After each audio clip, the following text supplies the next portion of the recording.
Alors comment est-ce qu'on peut s'en prémunir? T'as pas envie d'être un perroquet? Eh bien, il faut aiguiser certaines compétences. Premièrement, adopte un doute actif. Ce à quoi tu penses, pourquoi est-ce que tu le penses? Sur quoi ça repose? À qui ça profite? Et pose-toi la question, et si l'inverse était vrai? Et ça, c'est un super exercice. Par exemple, imaginons que je pense que la démocratie soit le système, le régime le plus juste pour défendre et permettre la liberté. Et si l'inverse était vrai? Si la démocratie était en fait le pire système pour permettre à l'individu de s'épanouir? Si la démocratie était le régime qui enfermait justement le plus l'individu? La démocratie ne serait-elle pas alors plutôt l'illusion de la liberté et la soumission de la masse?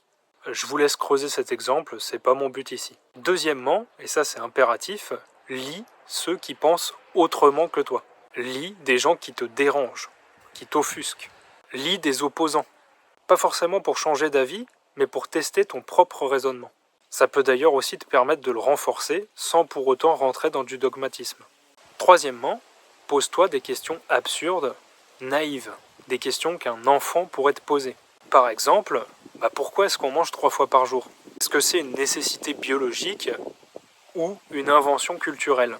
Est-ce que c'est pour se synchroniser socialement? Parce que manger 3 fois par jour, croyez-moi, ça n'a pas tant de sens que ça. Biologiquement parlant, en fait, il faudrait manger quand on a faim.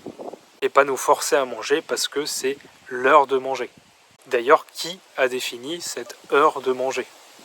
Je vous laisse creuser ça aussi, c'est pas le but non plus de cette vidéo. Quatrièmement, il faut que tu te détaches impérativement de ton ego intellectuel. C'est pas parce que tu changes d'avis que tu perds ta valeur. Et je dirais même bien au contraire, tu en gagnes quand tu es capable de changer d'avis et de reconnaître ton erreur lorsque t'en fais une. Donc la pensée dogmatique, c'est la pire des prisons. Pourquoi? Parce que tu as toi-même les clés et c'est toi qui refuses d'en sortir. Et plus tu crois être libre dans ta pensée dogmatique, plus tu deviens prisonnier, plus tu t'enfermes. C'est pas en affirmant plus fort qu'on pense mieux. Donc, commence par désapprendre, commence à sortir de ton confort mental, à y désobéir, étrangle un petit peu tes certitudes.